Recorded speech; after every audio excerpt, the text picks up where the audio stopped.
I'll talk to you after this. All right. Good afternoon, everyone. We're here with Yasmin Poole. She's appeared in many TV shows. You might have seen her in The Drum, The Project, and Q&A.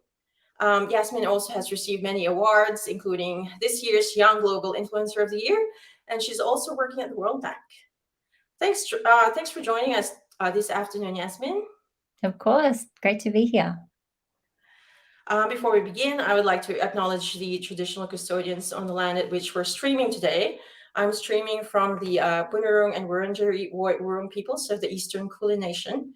I pay my respects to elders past, present, and emerging, and extend my respects to any Aboriginal or Torres Strait Islanders joining us this afternoon. For those of you who don't know me, I'm Janica. I've been in the Victorian Public Service for about a decade. During this time, I've seen many changes and evolution of government policies, including social policy issues like diversity and inclusion, multiculturalism, and migration. I'm a migrant and a mother of two. And since becoming an Australian citizen, I've been wanting to contribute to social, cultural, and economic status of migrant families and women like me. So this year I'm caring for my newborn, and so I'm on parental leave. But I want to upskill, and I also want to speak out about issues that affect me and impact me. I'm a volunteer for Women of Color Network at the Victorian Public Service, and I'm also a volunteer at Women of Color Australia. And I'm doing this training to improve my interviewing skills, as well as get in touch with people like Yasmin. Close to my heart are some of the issues that Yasmin will tackle, and we'll hear her talk about. So we'll have three main topics this afternoon. Her stance about Asian Australian hate campaign, the state of women in Australia, particularly women of color and women in politics, and we'll touch a bit about intersectionality, and her views about being a youth advocate and during pandemic times. So Yasmin, I guess we've seen you talk about the Asian Australian hate campaign, and we've also read your article. I personally have read your article from YWCA about it's called "It's Time to Address Asian Australian Hate," and I guess can you tell us a bit about your background and why Stop Asian Hate has become bigger than what we think it has been in the last year or so? And what made you write about this? Yeah. Well, for me, I usually pinpoint my work at the beginning of this kind of formative moment in my life, which is growing up, watching my Malay migrant mother experience discrimination, especially when we lived out in the country. And that was something that I kind of carried with me silently through most of my childhood, up until there was a point, and it was actually in high school. And we had an opportunity to just do a public speaking speech and talk about anything. And you had people talking about, the kind of typical issues that you talk about. I mean, climate change is as powerful as that is, but kind of what you'd expect. And then I thought, okay, what do I actually want to speak about? And I realized that in light of all of those experiences, that's something that I really wanted to actually speak about. And so I did. I spoke about what it feels like to be her daughter. And to witness it, because as somebody that is half white, half Asian, I have a level of privilege in which I look quite ethnically ambiguous sometimes, but I'd see especially how she would cop it. So I think that was kind of my first moment of trying to understand my identity and trying to contextualize that my experience is not the same as somebody that is in a white family that is white, and just trying to understand that as then I think a 15-year-old.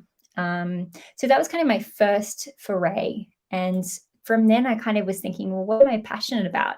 And there was one part of my life that was shaped by race, and another part I thought that was gender. And I thought I kind of had to pick one or the other. When in reality, and something that I've learned over the years, is that it's absolutely intersections.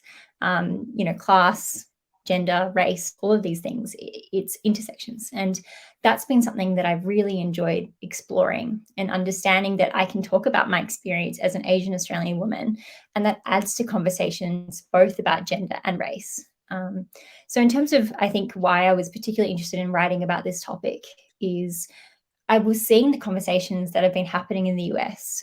First last year in Black Lives Matter, but then the Stop Asian Hate campaign. And what was significant about that is that I think in Australia there is a significant lack of discussion around Asian Australian racism in particular. We do acknowledge racism to an extent, but the Asian Australian dimensions are often swept under the surface. But in reality, actually, what we've seen in the beginning of COVID is a major spike in hate crimes against Asian Australians. There's been hundreds of reports of directly pandemic-related racism as a result of Donald Trump's framing of COVID as the Chinese virus, which we would all remember. And 8 in 10 Asian Australians have reported discrimination since the pandemic began. So there's something really significant in that. And I guess the reason why I wanted to write that is just to unpack who actually shapes the narratives of Asian Australians in Australia. And learning that Chinese Australians in particular have been here since the gold rush, the 1800s, you have to think, this racism isn't new. This is something that has continued historically. And I guess that's something I really wanted to shine a light on.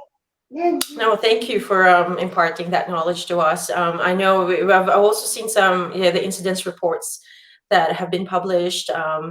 There's some stats that are really hard to digest. Like, you can't imagine that. Yeah, well, it's kind of, there's subtle racism and there's explicit ones, and I think it's important for us to raise our voice and call it out if something's not right. And I think, as they say, about 90% go unreported. So can you tell us, give us some advice on how we can actually address this issue of hatred or that type of racism? What can we do, like practical ways? Your neighbor when you talk to them, or someone across the street. How do you make sure that it can be prevented? Well, I think it's really hard because the reality is this racism, we have to think about, well, where does this start from, right? And it doesn't just start from somebody saying something on the street. It's very systemic, and it's embedded into the way that we conceptualize the world, our nation, our community, who is more deserving of leadership versus somebody else. And a lot of the time it's the subconscious things that I think is reflective of deeper systemic structures. So I'll break the answer down into both individual actions and maybe a wider systemic conversation that perhaps is more difficult for just one individual, but what we need to do collectively. So I think for me, at least with my experience, especially when there's been instances of discrimination against me where it's been really hard, the most valuable thing somebody has done to me is offer support even when it isn't convenient for them. So I think there's a tendency where we can all talk about racism, we can all acknowledge it, but in those moments where it really counts, the moments that aren't obvious, where there won't be immediate reward, but being able to stand by someone or discuss with somebody and say, hang on, what you said is that's a bit, I'm not sure I agree. That's really significant. So I'd say the first way is to provide support. So let's say if a person of color is raising an issue about diversity in the organization, to actually stand with them and support them in that. Be part of that email, or also raise it, or also express support. That's really important. The second is amplifying. So when it comes to leadership positions, for example, if you're in a position to be able to hire someone or to be able to select a manager, thinking about, is my organization diverse, is really important. To actually look around and scan the room and say, well, does this look like the Australia that we live in, knowing that half of us are born overseas and born overseas? Let's dig in a bit deeper into individual rights and amplifying their voice. And then the third is challenging. I just mentioned how, if a person of color is challenging an issue around diversity, it's often the person of color that has to adopt that burden, that has to take on that load. That's all good. Don't worry about it. Whatever. Be part of this conversation. She wants to talk. She's babbling. I have various opinions on this, and it wants to be said. So often it's up to the person of color to try to shoulder the burden of pushing for diversity, but we actually need all individuals, especially those that are not from conventional backgrounds, to also be part of demanding Mhm. better within the actual organization itself. So I think those three is really important. But on a systemic level, I think there's a real deficiency of seeing Asian Australians represented more broadly to actually challenge these racist narratives. We have more frequency of Pauline Hanson in Parliament than we see Asian Australians. And that's really significant in terms of who we actually amplify. So I guess on a systemic level, it's also up to us to really think about, well, what are we just kind of absorbing naturally, and to challenge our internal monologue sometimes that makes us feel like, again, this person is a better leader than this person, or that this Mhm. person looks like an Australian and this person doesn't look like an Australian. There's a lot of power in us actually thinking about our narratives and pushing against what it might naturally feel, because a lot of the time we can grow up and just absorb kind of implicit racism, and that also exists within people of color that might grow up saying that they don't like the color of their skin, or that they feel embarrassed to look a certain way. And that was something that I experienced growing up as well, when nobody really came from an Asian background in my primary school. So yeah, I think all of those things are really powerful. Yeah, which would lead me into the next question about women of color in workplaces. So thanks for sharing those ideas and suggestions for us.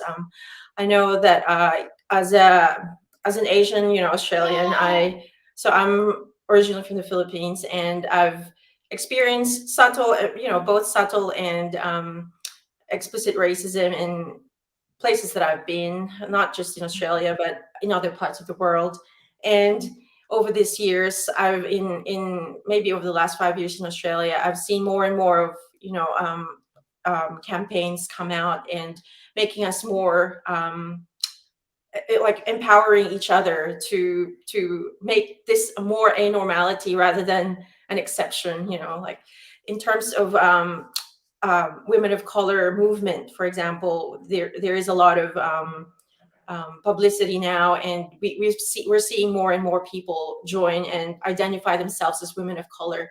So I'd like to get your views about what the status of women is, and as a woman of color, like the report we've seen is that 3 in 5 have reported themselves to be discriminated or to have been discriminated in their workplace, and also there's also suggestions that we are just a diversity stat. We're being hired because they need the stat on a executive level, and that shouldn't be what it should be. And it should never be what it is supposed to. What's supposed to happen is we have to empower people of color, women of color, and you have a diverse workplace. So can you tell us if this is something more towards the older generation, perhaps, or do you experience the same as you said you have in workplaces that you've been? And how do we empower women of color? You've already touched on that a bit, so can you Mm. expand on that a bit? Yeah, I mean, there's so much to unpack in that question. Like, there's so many different ways I can start. But I guess first I'll talk about maybe an instance of discrimination that I experienced, and then maybe talking about recent social movements that we've had and framing it from the perspective of a woman of color, so like Black Lives Matter and March for Justice. But um, in terms of a recent experience, for me, this is the thing about discrimination. It's hard to, sometimes you kind of feel uncomfortable, but unless somebody explicitly says, I am being racist, sometimes it's actually kind of hard to identify microaggressions and different tones of voices and treatment until you step back and you go, hang on, this person was not treated the same as this person, or the way that I'm viewed is not the same as someone else. And for me, it was actually, I think I alluded previously, but it was raising an issue of diversity, when I actually said, hang on, we're doing a lot of panel discussions around especially women, and I don't see a single person of color. Like, this is something that we should really do. And the person that was the organizer, this was very confronted and very got very angry at that. And then the issue is that I think other people had raised this that were from Anglo backgrounds, and that was like treated as fine. But when I did it, it basically this person was like very angry and completely just like wanted to not include me in any more of these organizing conversations. And, you know, is it like, well, why is that? You know, why is the response to me different? And it could be based on race, it could be based on gender, it could not be based on that, but I suspect that it was that a young woman of color was challenging somebody in a position of authority. And that's what I suspect that particular anger came from. So for me, it's been being able to be like, actually, that's not okay. I'm not going to let that slide. And it's 2021. You know, this shouldn't be continually happening, and yet it very much is. And also recognizing that's even worse for particularly individuals like, you know, Indigenous, South Sudanese, Black, etc., etc. That is already like further amplified. So that's one experience that I think has been, you know, just one example of when you kind of push and resist, you often get a pretty hostile reaction. But I guess on a wider level about women of color, we've seen the recent March for Justice protests focusing on the ongoing harassment, abuse, and just completely unfair treatment of women. That disproportionately affects women of color. You know, they're disproportionately more likely to get harassed and sexually abused. Then we turn to Black Lives Matter, when we talk about particularly First Nations justice.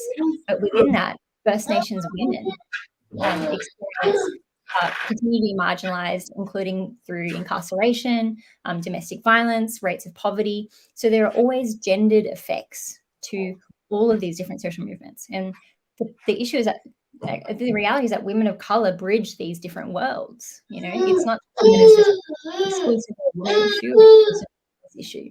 So what is really powerful in these conversations is being able to really step into the diversity of the group that we're talking about. And if we're talking about, you know, March for Justice, and we're calling for more women to be in parliament, that also needs to be calling for women of color to be in parliament too, because having a woman that is elected, that is privileged Anglo and from, let's say, you know, North Sydney, is not the same as having somebody that is a first generation migrant, that is a woman of color. These are different experiences, and we should celebrate that diversity. That isn't something that should divide us. That's actually something that will support all of us as women.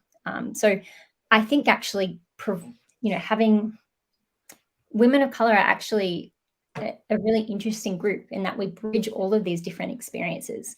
So we can actually create better responses if we actually listen and dedicate our resources to supporting women of color too. So I guess I've been interested in seeing how these social movements can also be framed from a gendered perspective. And it's important that we never lose sight of that, including talking about race, you know, thinking about the specific barriers women face within that group as well.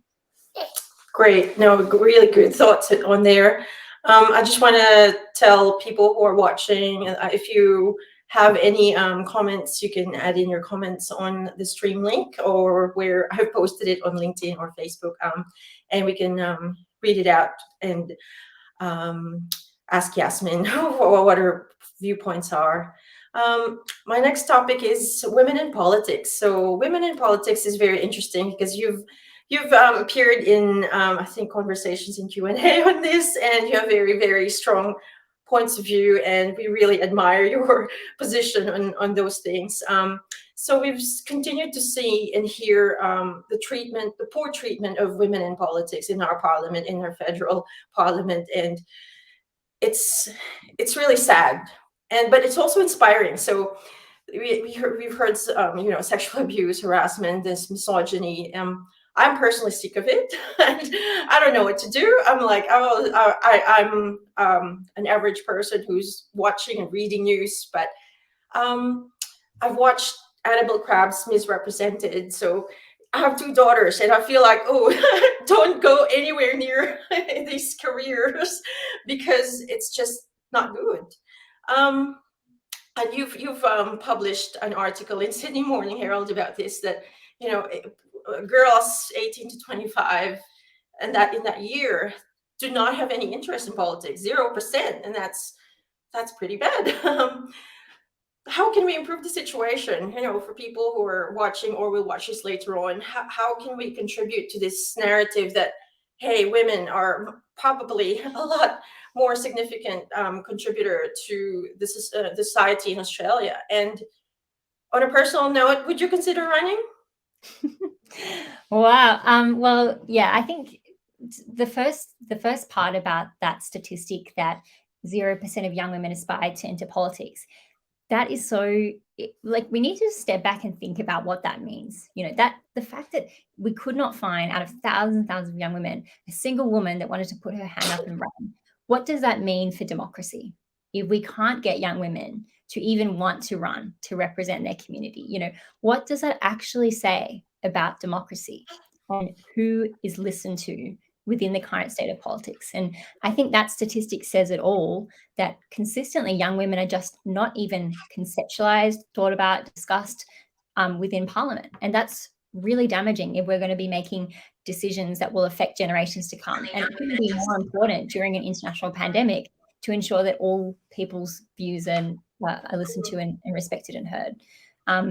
So what I think March for Justice was powerful. And by the way, that was an individual, one person that started that, not a professional organizer, just one woman that was so tired of the state of politics and said, who wants to gather around Parliament and say enough is enough, which became the slogan of the movement. And we are talking about it to this day. So there's so much power in that.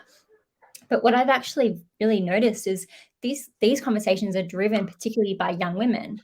We've got Brittany Higgins, Grace Tame, and their experience, unfortunately, has been the experience of generations of women that have also experienced this treatment. But what is so amazing is that they have decided to step forward, step up, and to build off the feminist work created by their mothers, their grandmothers, and generations of women. So there is something exciting in that. And there is a tone that was shifted in the past year where I think a lot of the time politicians dismissed that sexism is still even a thing. It was kind of like a few bad apples kind of treatment. It was like, oh, well, this might happen, but generally it's fine. But that's not the case, because we've seen how, at least with Brittany Higgins, it was the institution that did not respond to the way that she was treated. It was a failure in workplace health and safety laws. It was a failure of decision makers to actually take her seriously. It was a failure of even the highest decision maker to respond in a way that actually listens to the words of women, not to say things like, "Oh, I'll act because, what if it was my daughter instead of what if it was just one person." So there has been a tone shift here, but now we have to think about building off that movement. And the first, again, I think, is supporting. It is the support piece that is absolutely crucial. And the reality is politics is continually dominated by men, both in decision-making roles and in parties themselves. So we need women, feminist women, women of color, diverse women, to actually be able to put themselves internal within these parties, but also to have the support, the support network with one another to be able to deal with all of this. And that's a really big ask, I get it. But it's also, I think, a really crucial time that we build off this momentum, because if we're not going to be representing our views, who will? So I think that's a really important piece. And the second is to, I guess, work on things like these March for Justice movements, to volunteer, to contribute, and again, to coalition build of amazing feminist organizations that are doing this work. And Women of Colour Australia is just one example. So I think it's that involvement piece, and to pushing our decision makers to be challenged is really essential. So I can go on and on about potential reforms, but I think on an individual level, it's not turning away as easy as it is to turn away. It's to look back despite how flawed it is, and to demand for more. So would you consider, would you run? I would consider, but in saying that, it's not something that is like a definite, I'm very conscious that for women of color to run, you're kind of putting yourself out there, and it's very, very challenging. And you will be stripped and chopped exactly in many different ways. And that's pretty scary. So I think I'm never going to rule it out. But maybe it's a question mark. We will be here for you. We will watch. Going into some government policies, I know, we've been, talking about a bit about what you've already mentioned, like First Nations people, and there's I guess for me, I feel like Australia is both conservative and progressive in a lot of its policies. Um, like we've got the recognition of First Nations, and then you've got climate change, which is very topical, but we haven't really addressed it. And we have gender equality, yes, but there's also a movement towards use of cannabis as medicinal purposes, but those are progressive policies. But how do you foresee like the parliament or our legislators being more open to women who will be crossing, as you said, intersectionality? I guess, do you think the intersectionality feature that we're seeing now can support women or the politicians to advance the issues that we have and in the future? And maybe you could tell a bit about, I don't want to push you into, but if you have some thoughts about your thesis. I know you're doing a thesis on intersectional thinking, and maybe shed us some knowledge on that. Sure. Well, I mean, so my thesis focused on a lack of intersectional thinking in the legal system, particularly in constitutional law. And what was really interesting about that study and what I was researching is that in courts, there was a tendency to ignore the lived realities that women experience daily. I'm trying to use an example that won't take too much time, but looking at the public service, for example, the demand for public servants to be apolitical and neutral is more likely to affect individuals that are affected by the status quo, because asking somebody to accept the status quo is not the same ask if, let's say, you're a woman compared to a man, if you're a white person compared to a person of color. So asking for neutrality is a different conversation, and there was no understanding in the court that this might affect different groups differently, and it might mean that as a result we might have less diverse people that want to enter into spaces like the public service in fear, because they want to say something, they want to speak out, they want to talk about their experiences. So I think the difference is that we can be progressive in some areas, but the question is, how can we actually transform systems? How can we actually change the way that we do things? And if we look at the vaccine rollout, perfect example of how our systems are so ill-equipped to handle change and to reconceptualize and to move quickly. So what feminists have been calling for is to use things like a gender lens to frame public policy making, to look at issues across the board, whether that be education, employment, climate, with a gendered lens. And that is a really powerful view, because it means we're actually asking, well, how will women, experience this? And that's often a question we don't actually ask ourselves, which means that women are marginalized as a result. The fact that childcare isn't free and available to everybody is a perfect example of ignoring the lives of women. That's really significant. So I think it's the systems change piece that we need to be better at doing, and how we actually frame public policy.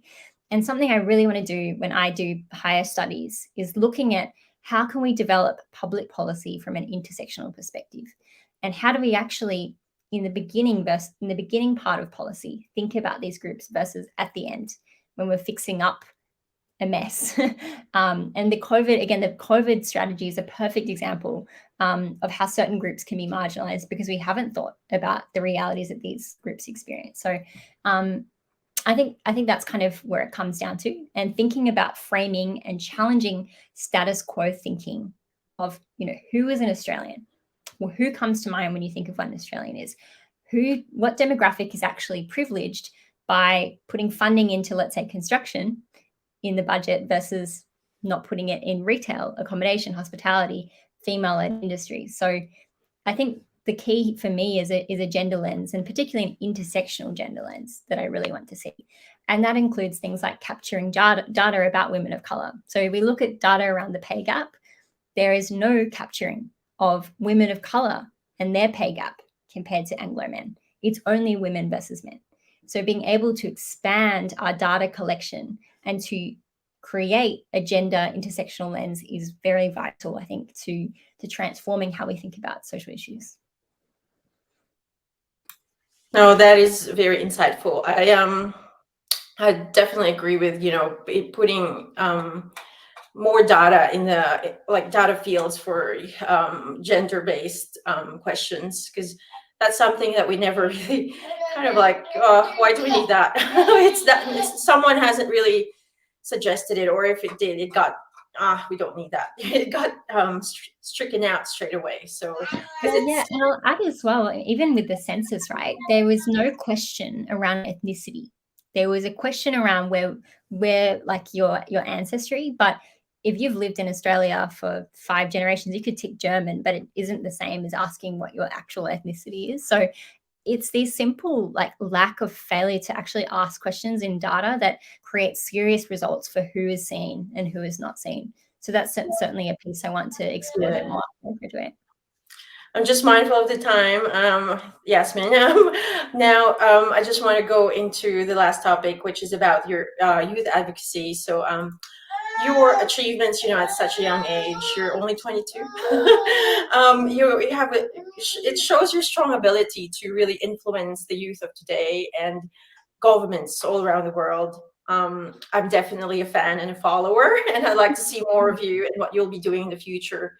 But I'd like to know what you think about the youth of today. And also, as a mom, I'm looking after 2 kids at the moment, and childcare is close, as you would have mentioned. So, um, how would you want people like us to spend meaningful time during lockdown?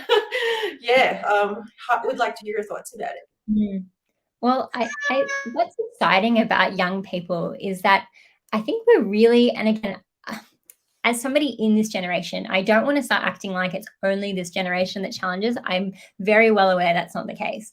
But I really like the idea that we're embracing our full selves. And the fact that we're talking about intersectionality and women of color and to be a woman, these are really questions that are really dynamic across young people. And more than that as well, because just to expand on that, I think the traditional narrative is to just be quiet and to just fit in and to say nothing, in order to actually climb the ranks. And at least I can say, speaking of my parents, certainly that's something that I saw. But I think there's a bit more resistance in young people to tolerate that, and that's something that's I think really exciting. The second piece that seems to be quite interesting about young people is that there's a real awareness of the need to listen, and the need to step back and not speak over. And there has been a lot of accountability, even within young people, saying, I don't want you to speak over my voice. If we're talking about Asian Australians, I want you to amplify the voices of Asian Australians. And I think there's a real awareness about that. And I remember doing a keynote speech, and a young year 11 girl stood up, and she was, I think she looked Anglo, and she said, how can we listen to First Nations communities better? And I thought, that is a very insightful question, because she could have said, what can we do? What do I need to do? But it was saying, how can we listen? Who can I follow? Who can I read? And I thought that's a really like humble question, because she realizes that this is not something that she actually wants to support and listen before immediately speaking. And I think that's particularly exciting about Gen Z, not to mention the way that we are communicating and spreading information around social movements. There's a real like coalition building in young people to spread this information. The conversations about the Taliban in Afghanistan across social media, many of which were organized by young people to actually create awareness about that. So I think that's pretty exciting. And then in terms of what was the second part of the question, was it what we can do in lockdown right now? Yeah, I'm interested in, should we be focusing on things, like that matters, obviously what priorities and what matters to us most. But what do you think like I'm improving my social media skills. And as you said, the youth of today have more, I guess, challenging perspectives. You can't just abide by status quo. You have to look into a different perspective and challenge it. So yeah, how do you what's your advice in making the most of our time while we're in our little pockets of I guess our own backyards? It's hard because lockdown is so hard. I don't want to pretend like this is a sunshine and rainbows, like, personal growth experience. It sucks. Like, it really sucks. But I would say I mean, of course, I could say listen to podcasts, especially around women of color. There's some fantastic podcasts. If you just Google it, there are many that you can listen to and enjoy. But honestly, just, I know this, everybody's saying this, but please be easy on yourself. Please, listen to music that makes you happy, and dance and drink tea, and please care for yourself. I don't want to say any more than that because I think the burden is already enough. But if you have emotional capacity to do so, to learn a little bit more about exploring who you are, and if you're a woman of color listening, just Googling, taking the time to listen to a few podcasts, and I guarantee, actually, particularly listening to work of Asian Australian women, it's so soul affirming because we often don't hear from these voices. And to actually listen to Asian Australian women that have experienced many of the same experiences we have, it is really emotionally healing. So I would highly recommend just an easy Google search, and you'll find some incredible Asian Australian women doing fantastic work. Yeah, I think I do have one already, but I haven't got the chance to play it whilst with Tell two us, kids. in But case yeah, anybody, what's it called, the podcast? gosh, it is here. It's I had an update this morning. It's from, can't see the name. See, I'm like, If not, maybe pop it in the Melbourne comments. podcast community with Amina. Oh, sorry. This is for, oh yeah, Apologetically Brown. Cool. Yeah, that's Yeah. awesome. So they've got a series that I've been following, but haven't got a chance to put my earphones on because I need to listen to the two babies in the house. Nice. But Yeah, yeah, it's definitely absolutely. something I'm looking at. So Yeah, yeah. that's awesome. All right. Well, that's it for this afternoon. Thank you, Yasmin, for your time, and look forward to hearing from you again. Thank you Bye-bye. so much. Bye.